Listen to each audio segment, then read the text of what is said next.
Welcome to the second chapter on 3D object detection.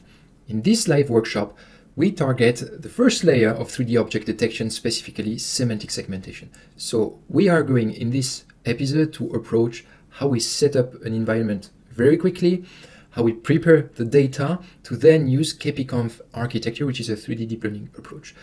So stay really with us. At the end, there is, as always, a Q&A. Here we included it directly in the recording. Hopefully this will give you a lot of tools and possibilities to grow really quickly with using KPConv for 3D object detection. So now, welcome everyone. 50 people there, so fantastic. So it's a community event.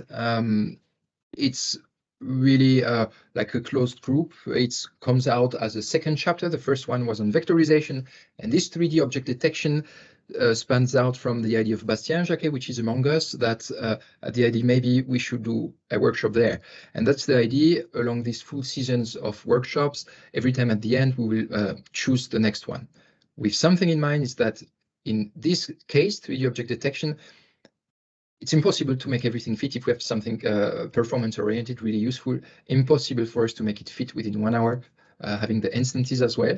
So it will be either 2 or 3 parts. And here is the first part, which will target the first layer, so semantic segmentation. So let's dive right into it. And just from the get-go, that's the deliverables that I share at the end through this workshop, let's say, course, where you have the live session recording. You don't have it straight away. Give me some time because I will edit a bit to make sure that the recording is really cut to the chase. Not the full code, you have the setup and the preparation of the code, but the rest you can have it on open access repositories and you can tune it if you want. If you want the full code, it's through the deep learning course. And after that, you have the data sets and the dataset links with the specific license you can use, and the resources that are useful, plus a cheat sheet that I need to add to the repository. Just give me at least 48 hours. This weekend I'm out of office, but I will make everything happen on Monday morning, I promise. So the mission, let me draw. If you allow me to draw, is it working? It looks like it's working, but I need to, yeah, okay. But I need to erase. Is it possible? So, yeah, okay. Sorry about that. So I will take a white color. So the idea here is that we are going to create a smart system, let's say. That's the system that we're going to create, which will be super smart. And where in this case, where the mission is you have a data set like a point cloud like this of an urban city, and you want to detect specific elements so that you can feed that, for example, to an autonomous vehicle, right? Or if you are in LiDAR forestry, you want to detect all the trees. In this case, it's an urban space, but that applies the same, which means that this system should be able to delineate what is the road, right? What is the trees? What are, sorry, what is the barrier? What are the cars? The buildings, yeah. So you can then see how good I'm drawing the buildings, everything. And from there, basically, we will take that extra information, we will make a data set out of it. And the idea will be that this data set is then fed to an autonomous vehicle, for example, or your application, and act as the starting point for your decision-making scenario. So that's the mission to contextualize a bit how we approach today's workshop, right? So the results, that's what you get out after this 1 hour workshop. If you were to code along or if you had the code, there are some inconsistencies, which is fine because there's a result trained only on one super small data set, and extending is just extending the database of dataset label that you have. But you can see already that it picks up building pretty nicely, barrier, most of it, and vegetation. You just have some problems between natural ground and classical ground. But Jean-Jacques will explain a bit more on that. So how do we do that? Basically, there are 3 main strategies. So that's the high-level view. 3D data science, semantic segmentation, and 3D deep learning. That's what we are going to use today. So the first one, 3D data science, basically you have to yeah, if you already know what data science is, just putting the 3D in top just means that we are going to deal mostly with 3D data, but use the concept of data science, the pipeline, data preparation, pre-processing, normalization, things like this. This is an example. So we still need to do that, especially whenever we deal with deep learning approach, we still need to prepare the data. Then the second step is semantic segmentation that we are going to do today, but the end result is 3D bounding box detection, so 3D object detection. But we don't do that straight away. We just have an input, which is here, and basically the semantic segmentation. I don't know if you see my mouse, so I will make a pointer. Do you see my pointer now? It's working. Yeah, okay. So this is 2D semantic segmentation. So in the case of a CT scan, it will be one voxel or one pixel.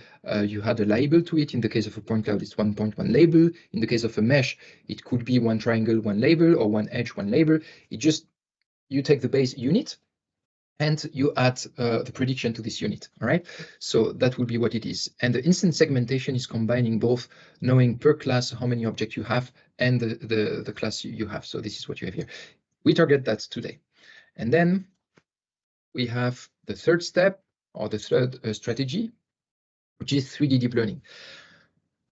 Be aware that this is really like top-notch cutting-edge technology, 3D deep learning, and most of the approaches that you are seeing in the trends and such, like LLM and such, this is a sub-part of deep learning, but 3D deep learning is also a sub-part of deep learning for 3D data, and within it you also have sub-part like generative AI for 3D that is even a smaller part of 3D deep learning, just to give you an overview of things. So here we want to take the higher view for 3D data with deep learning approaches, and that's what we're going to use today. So basically, pretty similar. The idea is you have a bunch of layers with neurons. They are connected to one another, and they will make a bunch of computations that down the line may be a bit better than you at distinguishing features that help the model classify a point in a specific class. That's taken very shortly, depending on your level of understanding. Of course, you know, we can extend from that or reduce it to something even simpler. So the phases overview for today. 5 phases, very simple. First, we will curate the data. After that, we'll prepare the environment.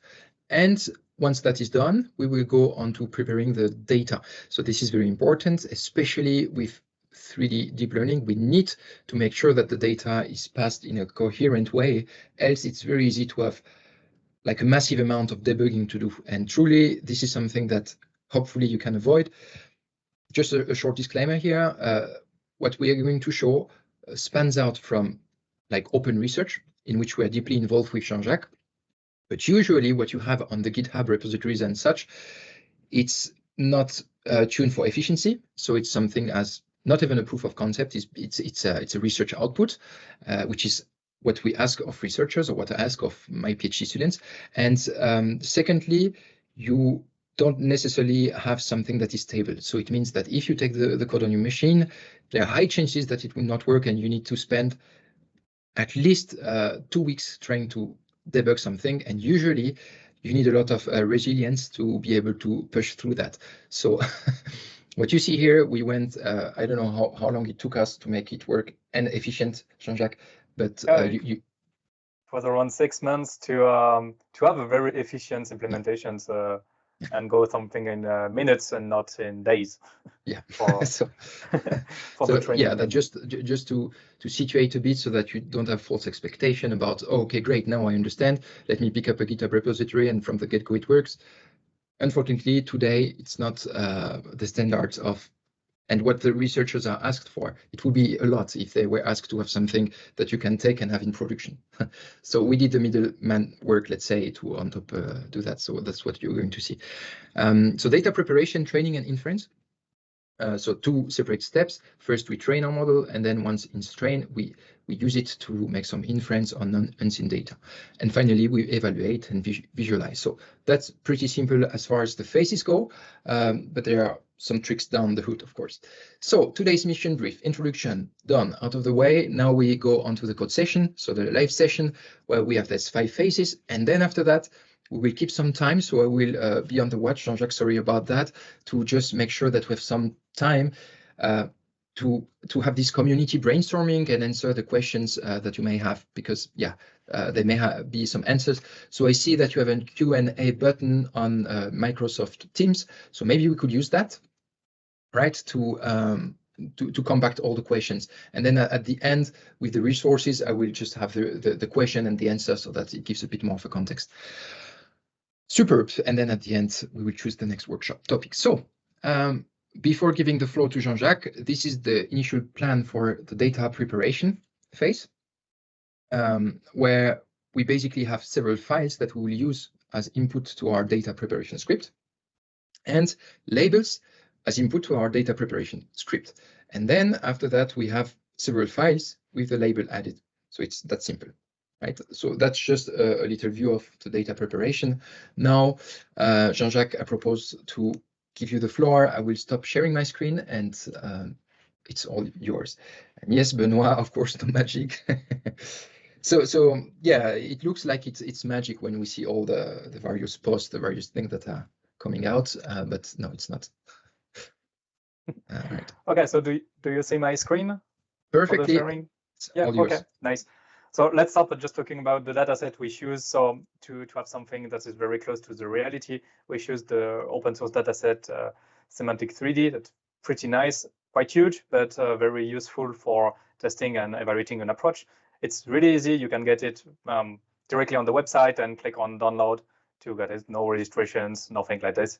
Very easy. It's split into different parts. Some parts are for the testing, some for the training, and they have the ground truth separately. That's why Florent explained that we have the point cloud, XYZ, intensity, RGB, and another file or another folder that contains files with labels. And the same index for the labels correspond to the point labels in the right point cloud.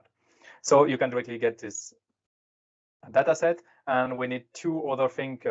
So if we go directly on the setup, because of the time, you need to work with CUDA. So to use the GPU accelerations, you need CUDA. So you can get CUDA toolkit on the NVIDIA developer, or if you are working directly on Ubuntu, it's pretty easy to install directly with the library of Ubuntu command, and it's pretty straightforward to install. And also what you need is PyTorch to use CUDA effectively. So you can go on the PyTorch website, so in the Get Started menu, and then you choose your OS, and you can have the package if you work with Conda or Pipe.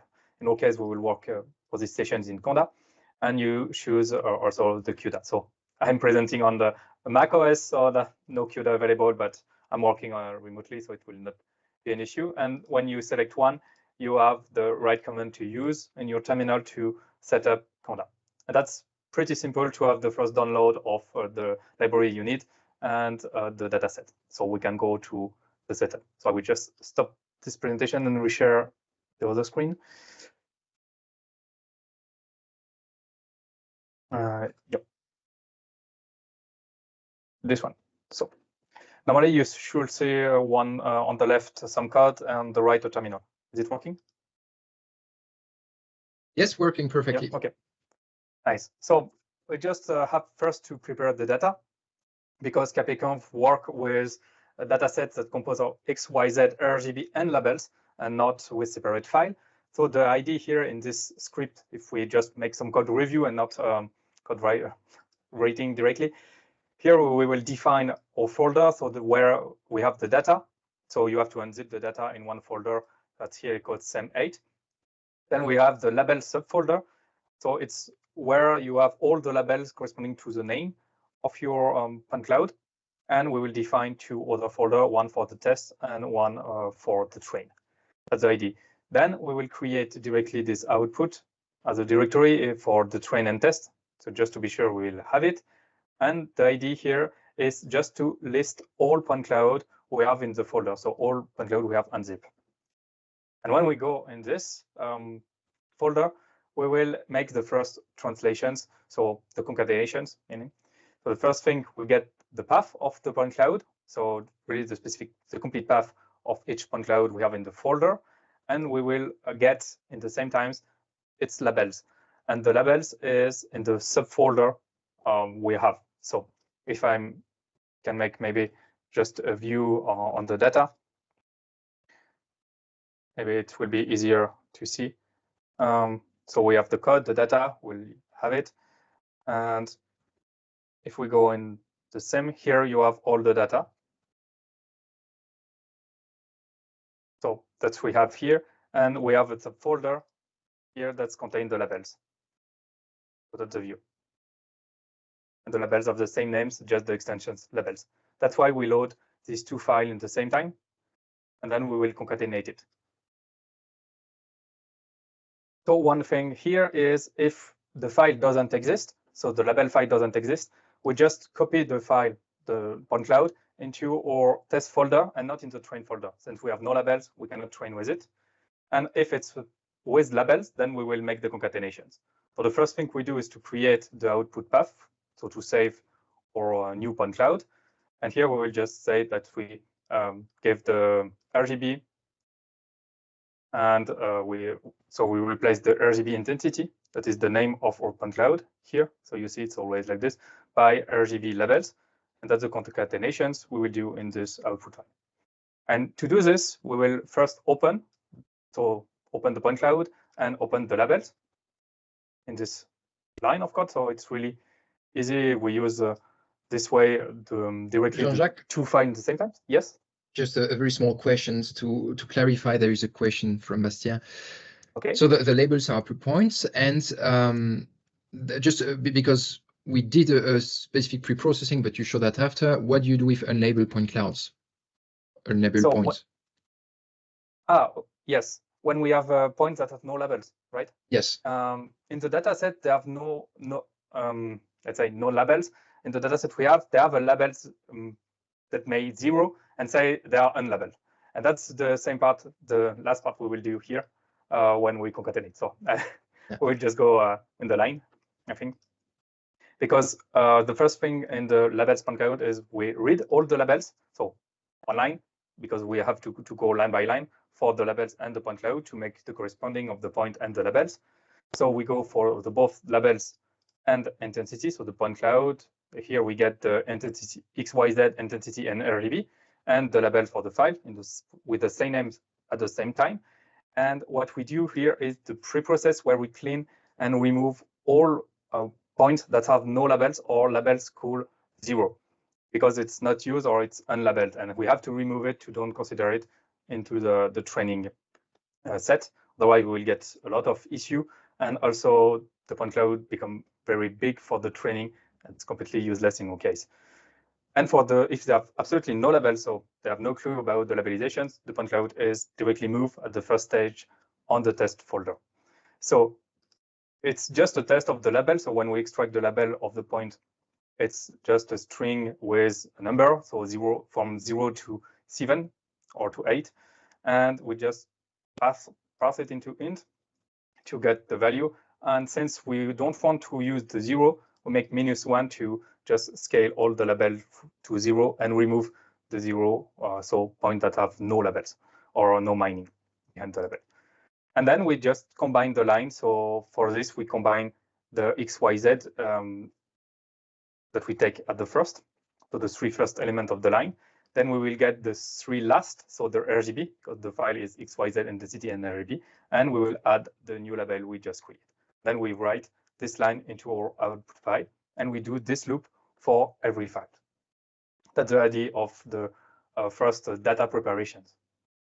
Wonderful. So basically, just to summarize, you tell me if I'm right. I will do the I will just make sure that everything is clear. We take the various source files that are split in these folders, and with this data preparation, on top of cleaning a bit, you make sure that the labels are rightly following up convention and dropping the ones that we don't need, and creating a single file with XYZ attributes and labels. Right, exactly. That's the idea, the script. So then we just have to run it. And at first we print the point cloud when we are working on. So I think we can just take a look on the output of the point cloud, or at least at the id. So maybe I can make an example by creating other and waiting a bit. So if we take the first 10 lines, just to be clear on the data, so it's data template. And here, let's take the first, for example. So here we have the RGB. So no, the XYZ, sorry. Then we have the intensity, and then we have the RGB, so with no labels. And for the same file here, but in the label folder, so the subfolder here, and we get exactly the same names with the labels. We have a value, so 0 meaning the point of no information, no real labels, and 6 is here, 1 true labels we want to use. That's the idea, and I think it's enough to have at least one here working. So we can just in the same way make a view or take a view on the one point cloud that we already prepare. So it's here and train, for example, and let's take the one. And here you see we have X, Y, Z, RGB, and the labels. That's so pretty simple for. Yeah, very nice, very clear. Just to answer two questions from Holman and Tom, I think it's answered. Yeah, indeed, Holman, you're right. Here we dropped intensity. Maybe Jean-Jacques, you can explain a bit why we do that. And Tom, this is possible without intensity. It's basically you should give features with low overlap of informations. So what I mean here is if before feeding to your network, you compute a bunch of features based on your spatial information, this is something that you should avoid, right? Because this is the deep learning part that will do the heavy lifting for you. But here, you cannot derive RGB from XYZ alone. So there are two different sources of information. In intensity, it's also another source. If you don't have that, it's okay. You just use XYZ RGB. And sometimes intensity bring more information, sometimes it does not.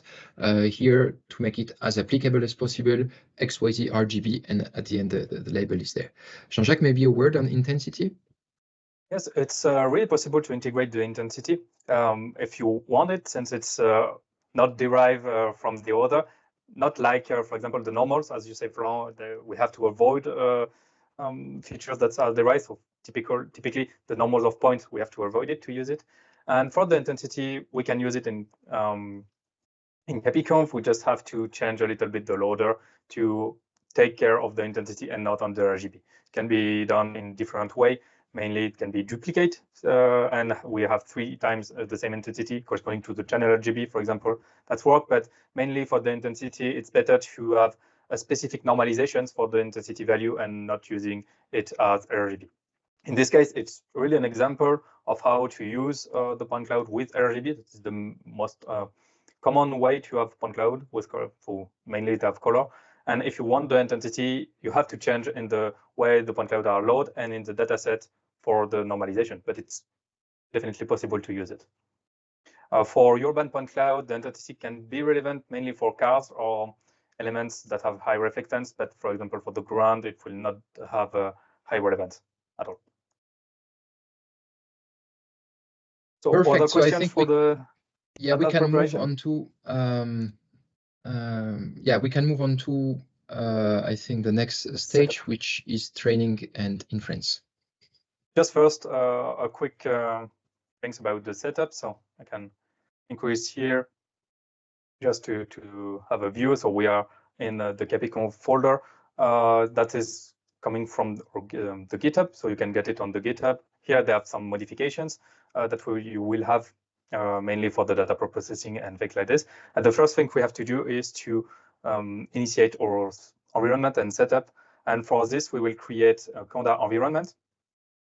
So it's better to work in Conda when you have different programming language that work together than simply using a virtual environment. It's possible to use just virtual environment with pipe, but I prefer Conda for huge project, and it's really useful to use it and very simple to set up. So like here, we first create an environment. So we ask Conda for an environment to create, and we just give a file that summarizes every library we have to install. So that in our case, it's the environment. So let's say, okay, let's say the prefix already exists. It's because I already create this environment. But just if you take a look on the YAML file for people that are not used to work with Conda, just list all the library you have to install and where the libraries can be found, and just give the name of the virtual environment that will be created after the installations. So the installations of all the libraries for working with KPConv, as you see, is quite expensive. They have a lot, and that takes some time. So that's why we already have it installed. And then we just activate it by using conda activate and our environment. So in this case, it's KPConv amp. Yeah, right. So now we are setting up our environment, and for KPConv, we have also to build the some wrapper in C++ because it's sometimes very time-consuming to compute everything in Python, specifically when it comes from sampling or getting some points feature. It's very long, so it's better to have some C++ wrapper to work with this. So we will go on some C++ and just make some compilations that is very fast and not painful at all. So the first thing we have to do here, so if we go in the wrapper, you will have the two folder, so neighbors and subsamplings. That's the two folder we have to build. So if you go in this folder, then you just have to write Python and setup.py, and here we will ask for the build. So we'll build and say it's in place, and we create the build. So you just get a warning that says some part will be depreciate, but that's not an issue at all. We don't care of this. That's especially for research part, because they have always some libraries that change and have to be updated. But then we will do exactly the same we do for the neighbors, and we do the same for the subsapling. So exactly the same commands to install it and compile. And then you are ready with the setup. Everything is fine to work with KPConv. So it's quite straightforward using the conda environment, and it's more painful if you go directly on the GitHub repository and try to install every library by yourself without having any conflict between the libraries. So that's the point for the installations. Last setup, just to check, is NVIDIA. To be sure that you are working in NVIDIA, you can use NVIDIA SMI to just list your GPU, say, okay, the GPU is installed, you can communicate with this. And last thing that is very useful is to make a test that PyTorch is also well installed before trying to make the test and inference. For this, you can create a script, or you can just use in one line Python and import torch and just print if CUDA is available. That will give you the right idea if it's working or not. And in this case, it's working. So we have everything installed and we are working on GPU. That's all we need for the setup. We can go now on the training. Or do we have any question so far? We will pick them up after, I think. But here the question will arise once you put your hands in the dirt. You will get, of course, some unsolicited cases, and I think that's where you will have questions. but the Discord is there for that. Okay. So if we continue, the next step is to start the training session. So in KPConv, the most tricky part for the training sessions is to have the right configurations. So let's take a look on the configuration. So what is good is all the configurations are managed into a YAML file. So you just have to parameterize your YAML file well, and in the code, everything is considering this variable, so you don't have to go inside to manage everything. It's directly managed with the YAML file. But we have to take care of how we will choose the values, and that's the part that is the main tricky. The first parameters are very easy to set. It's mainly the path of the train, validation, and test sets that we create. We choose an output path to get the result when we make an inference, so mainly in our test dataset. So here it's called test. Jean-Jacques? It's inference. Yes? Very sorry. Yeah, just if I may, because I think we shortcut it apart. Depends on the level where you are, but KPConv architecture is very smart architecture. I really like the idea, and basically you want to do convolution for 3D data. So traditional convolution, it's for mainstream image recognition, but it really struggles with 3D data like point clouds because it's unstructured. So you don't have a fixed grid like images with pixel, and it makes it very difficult to apply filters on it. So the idea here is really KPConv will address this by introducing kernel points. So instead of predefined filters, it will use a set of learnable kernel in space I cannot be more clear, I guess, but this point basically will define a local region around the central point in the point cloud and get a bit of a neighborhood information. And you have two flavors, the rigid one and the deformable one. And depending on your application, you may use one or the other. So the key advantage, or what I really like, is like you directly take the point cloud, then you don't need to go through expensive steps like voxelization and choosing stuff on your own. Here, the kernels make the heavy lifting for you. So that's super nice, especially for tasks like this one, a semantic segmentation. So that was just a rough idea about why KPConv is a super nice architecture from Hugues Thomas. So kudos to the team that went off with this architecture. Yes, right. It's really nice architecture for the convolutions, and we have some parameter to tune the convolutions, and they have also before the convolutions a sampling of the point cloud to so it's work with the grid sampling first to reduce the size of the point cloud and to try to select points that are the most meaningful as possible. So to avoid some noise and points that are pretty the same than their neighbors, and that's the idea. And it's very, very interesting architecture, definitely to work on. So for the parameterization of this architecture, we first have some parameterizations mainly about the script. So the path where we'll have the input and output mainly, so where we will save or train models and where we save our results. Then we will talk about our data set. So it's mainly what labels we want to ignore and the labels we have, so with the value and the names. And then we start to parameterize the real architecture of KPConv. So they have one obscure parameter that is the expected n. It's one parameter used for the calibration of KPConv. That's one of the most difficult parameter to manage because you sometimes have to reduce it or to increase it very empirically if the calibrations completely fail and you are sure to choose the right radius. So we will make an example just later to be clear with what good and bad calibration is. I will add one thing. Whenever you deal with deep learning, you need to be comfortable with empirical research or empirical innovations, because it's a lot of trials and errors, a lot of trying a parameter and looking that it doesn't work, choosing another one doesn't work, and choosing one it works, you don't know why. So yeah, you need to be okay with that. Yes, right. And it's very difficult because we don't have a lot of clue about what the complete impact of the parameter on the complete architecture. But some are obvious, but some are completely obscure.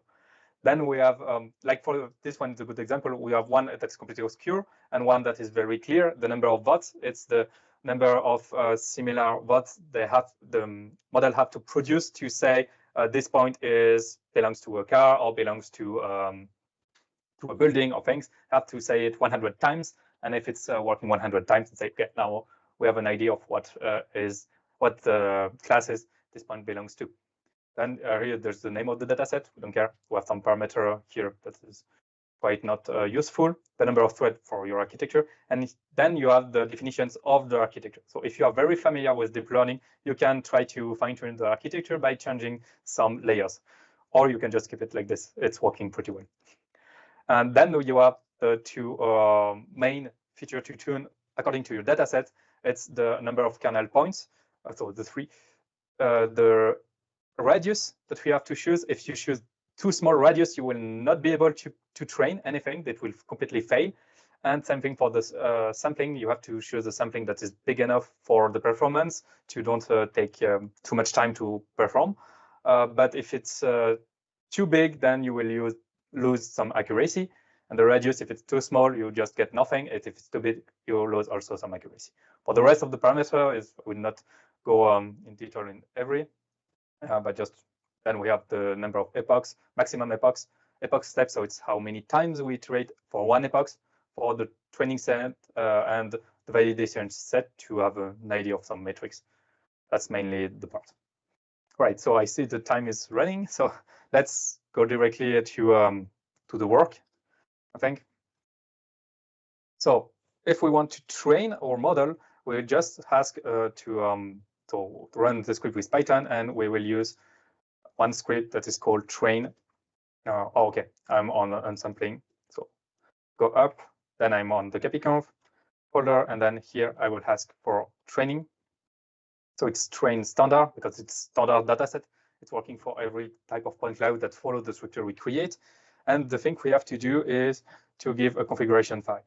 So we just give the path, and here we give the same 8 configuration file we create. And here you see the output we get. So directly we get a phase of calibrations. That's one of the tricky phase for the training, and it will determine directly if your training is possible or not. Here we see that the calibrations was working. So the calibration function in 2 times. First, sampling the point cloud according to the radius we choose. So here the subsampling radius we choose, and then we have the calibration based on the radius. And it will create a subfolder with the name of the subsampling. So you will not have, if you test many times, to redo this step if it's working. So I think it's say somewhere like that the file is created. And so we are here with the calibrations, and we start directly by the training, and you see some epochs and steps that go from the epochs. You have the accuracy that is print the same time for the training sets, and yeah, that's going for every epochs. And when we reach 50 epochs, we'll start the validations. So it's print every second. That's why we don't have each line for the continuity, but we have the validations, and then we have the first evaluation. So for the first epochs, we have only union over intersection of 3%, very bad, but it's getting better and better for each epochs. What's happened if you have a wrong calibration, so you don't choose the right parameter, for example, so here I'm on a remote machine, so just have to edit with Nano here to just get an example. If, for example, we choose a wrong, let's say radius, for example, it's only 1, so that's too small, and we try to redo the training in this phase, the classifications will fail. So not the classifications, sorry, the calibrations will fail. So that's the part, the system try to make the calibrations with step, and you get an error. So if you are on the deep learning course, you will get good error. If you use it on the GitHub, you will have a division by 0, mainly, to raise an error. That was the technique used by the developer team to raise errors. But here, that means you have a problem with your parameter, and you have to change the parameterizations. So here, the radius and so mainly the radius or the subsampling. That's it for the training phase. For the so I will just redo for this to have the right. So we can go to the inference. So we have already done the training before to run sometimes.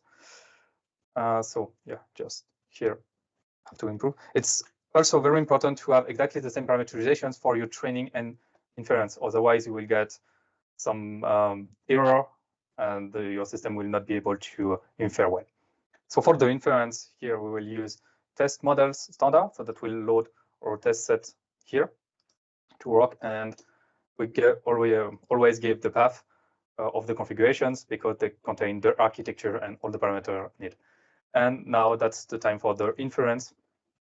It's take around 3 minutes for point cloud. That's correspond to 2 gigabytes of points. So yeah, millions of points. So that's the idea. So I think we have sometimes to directly jump to the results, or if there are any questions to answer right now. Yeah, we can get on the results. There is one super interesting question by Gabriel, but I'll keep it for the Q&A because it has a lot of implications. Okay, nice. So I have no view on the questions during the presentation. So let's open the view. So I think here is working. So do you see Cloud Compare? Yep. Yep. Okay, so that's an example of file we used during the training. So here you see that we have the buildings, only few cars with very different geometry, because some cars are very accurate from far than the scanner was. So it's only some portion of car, or only one face, or partially one face, and they have pretty good car here. You see 2 grounds. In blue is the man-made ground, and the other is natural ground. We have trees, fence, buildings. That's the idea of the training. And the result of the KPConv after inference for, of course, another point cloud is this one. So you see that the KPConv was pretty well able to detect some fence the building was very good. It's, I think, one of the best detections. Also, trees are very efficiently detect. What was very interesting for the result was two things: the ground. Oh, okay, sorry, my computer is quite struggling to load so huge point cloud. So I try to go closer to car. Yeah. So that's typically an error that we occur for the car here with deep learning, mainly because they don't understand the complete object or have mining behind, but just try to have probabilities on some points that are gathered according to some features or local features. And here you see that the car is partially detected as a building and partially detected as a car. That's absolutely make no sense. But it's because only the system will give probabilities and not coherence. So that's one of the limits of deep learning, mainly for the semantic segmentation. Same thing for the tree. Here we have some part of trees that are detected as fence because they have same height and same geometry. That's looking okay in one part, but then it's a tree. And that's the point where the object detection, so the next part, have to deal with, or the third part, I think, depending on how many time we have to manage it, that have to handle it's how to cluster and say this element belongs to a car or belongs to a building or belongs to a fence. That's the idea. But it's pretty good to have a first semantic segmentation. A first approach like this. Definitely. Yeah. Can you highlight maybe some things? First one will be how many data sets did you use to get to this result while training? So for this result, I use only one data set, so this one for the training, and we get the inference. So it's really some, not very performance, and we can definitely get better results with more data set. I just use it because of time constraints to generate the result and to make the inference for this workshop. It's only one training file, so this is used. So that's why also they have a lot of trouble with cars, because they have only few, and that's a problem for deep learning when we have only few occurrence of an element. Here you see that they have a lot of building and trees. That's why the classifications, so the semantic segmentations, was able to well identify buildings and trees mainly, but where they have less occurrence, like for cars, that's not very good. So if you use big example for the training, it's working well. The main problem with KPConv is it takes a lot of time for the training, since you have 100 epochs and 50 step by epochs, and that's really a minimum. If you go under, you will get not good results. So it's the minimum. You can go to 200, 500 epochs to have something better, but you have to be careful to check that you don't go in overfitting. So it's mainly checking in the union over intersection that the value don't start to decrease. If it's decreasing, that's mean the validation set is starting to highlight you that you are starting to have overtraining, and then you will not be able to handle new data, because your model will be very good to the data they are trained for, but when something changes, it will not be able to work. But KPConv have the particularity to be quite constant on this data set. So when you work in when you are fine-tuning your KPConv architecture for your data sets, you can expect to have some consistent result all over the data set without too much training. So 200 epoch or 100 epoch will be enough. But you have to, of course, use more than one data set. So yeah, that's of course the easiest way to improve the results. What you mentioned is something that we want to cover. We wanted initially, but as you can see, we already are almost at the 1 hour mark, so we could not fit everything.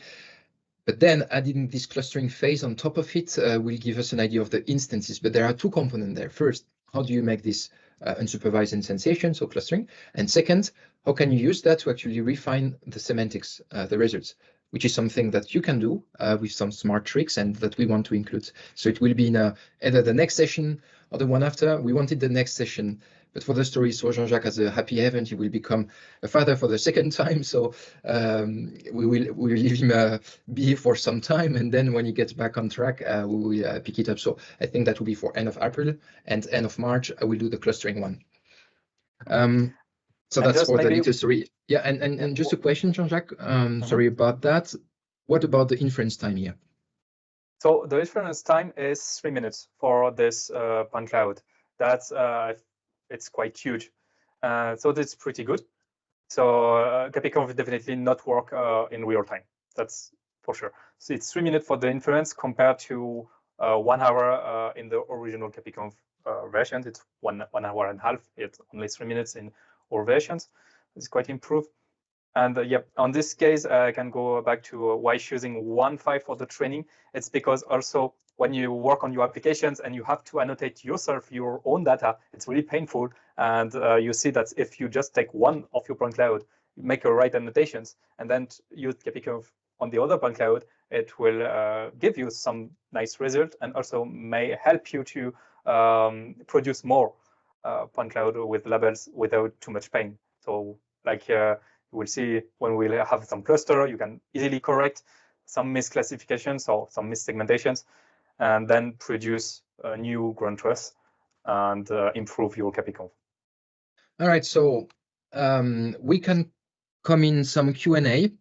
There are 3 or 4 very interesting questions. So I can take the first one, and Jean-Jacques will lead you to the 3 other ones. So the first one is, are there unsupervised techniques to label point clouds for scenario where you wish to apply this technique on a new dataset? So basically, this is what Jean-Jacques touched on, is what about the process before? So if you are in the newsletter, I wrote an article about unsupervised versus supervised. Again, sorry about the mistake because I made it very quick and I made with label unsupervised, which is absolutely wrong. So don't hate me there.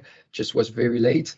But anyway, so in this case, you need unsupervised methodology to go quickly from a data set to segments that you will just have a refining step to get quicker to your labeled data sets, right? And then when you have that, you can go into supervised learning where you do exactly what we did here, for example, with KPConv.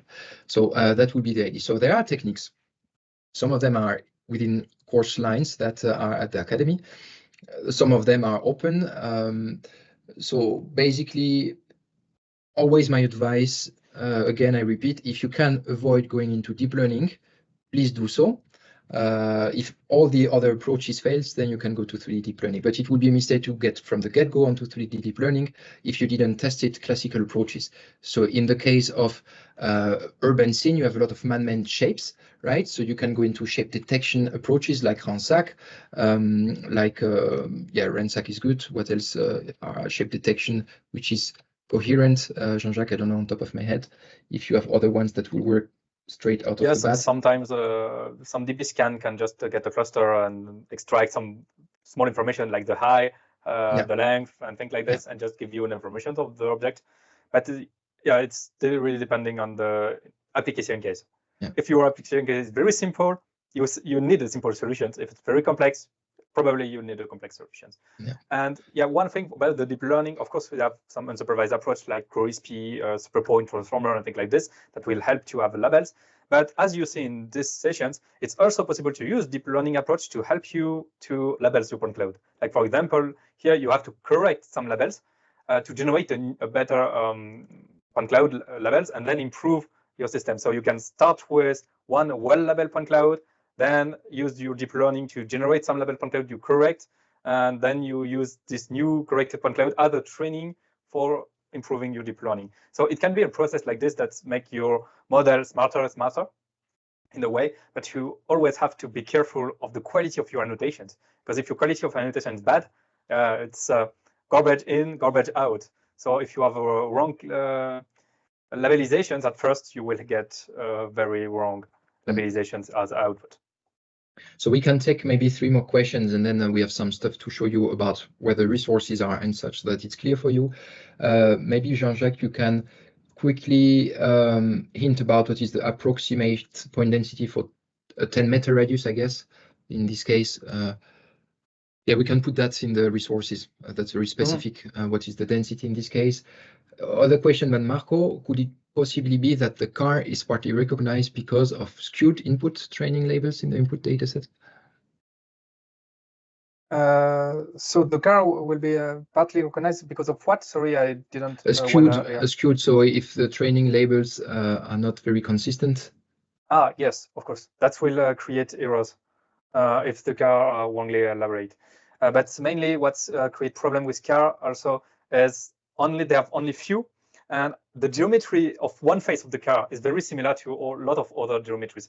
like buildings, they are plan. If you see one part of the car that is plan, it also can be correspond of part of building that have some occlusions. And in this case, if you take one part of building that is outside something or hide with something, and then you have only one part, one small part that can be very close to a car. In this case, you have labels of similar geometry that is building and similar geometry that is a car. Then the system doesn't know well. But if you have hundreds of cars, then you will understand that the car is on the ground and cannot be on the top of a building or have something like this. So the model will be able to learn more features, more local features. So it's, I think, mainly because they have not enough geometry in this case, and also two similar cars are partially here, never on the ground or completely, and they are very close to some other geometry. Same thing for fence and some trunk of tree. Yep, definitely. Yeah, so and another could help a lot for car and buildings, as it was said by cars, of course. Yeah. So there is maybe two things to clarify, then we can move on to the resources. The one is there a difference if you feed to your training 10 point clouds where you have one object per point cloud, or 10 objects in one single point cloud? Does it make a difference in the training process? Yes, it makes a difference, because the training dataset will try to work with the complete feature. So they have local features, but the idea is also global features. So if you, for example, isolate your point cloud, so isolate cars, and then isolate trees and put it as separate point cloud, your system will learn how to identify alone a car and a tree, but doesn't know how to segment a tree from a road or ground and distinguish like this. So it's really better to have as close as possible your training from your application case. So your training set should be very close to the point cloud you want to field. So if you failed only some parts of point cloud, of course it's fine.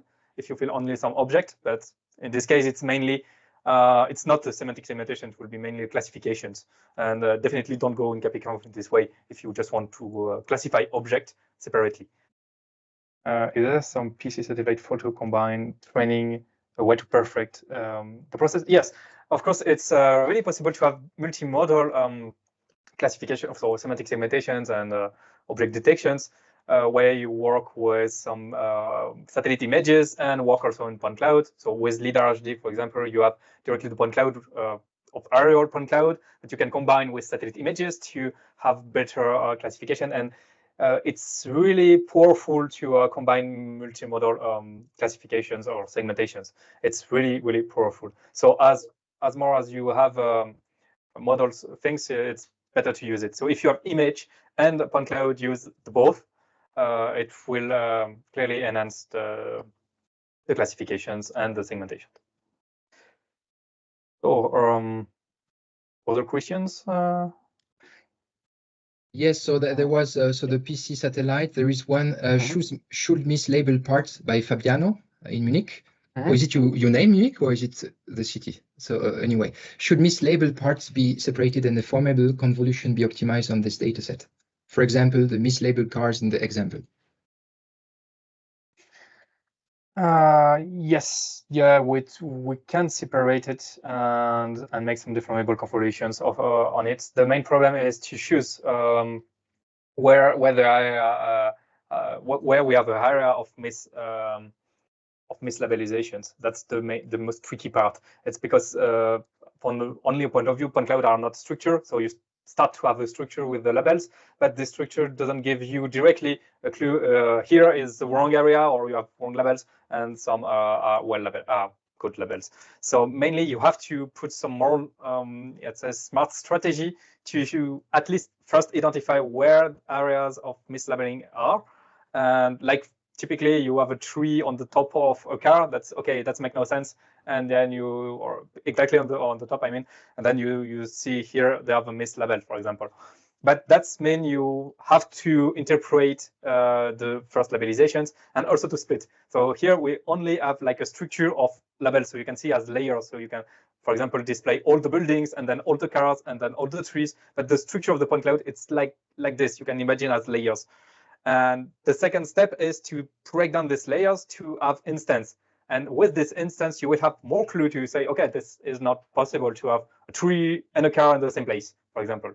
That will give you a lot of clue. And that's much later refinement that you can have. But yeah, first have this layer. So the semantic segmentation is like layer, then break down an object, and with object have some reasoning, let's say, to see if it's possible or not. And this way, for example, semantic web technology are very, very powerful to manage incoherence automatically and identify that something is possible or something is not possible, or allow or not allow. That's very powerful, for example. That will be, I think, in the future workshop. Let's keep it for the next time in instant segmentation.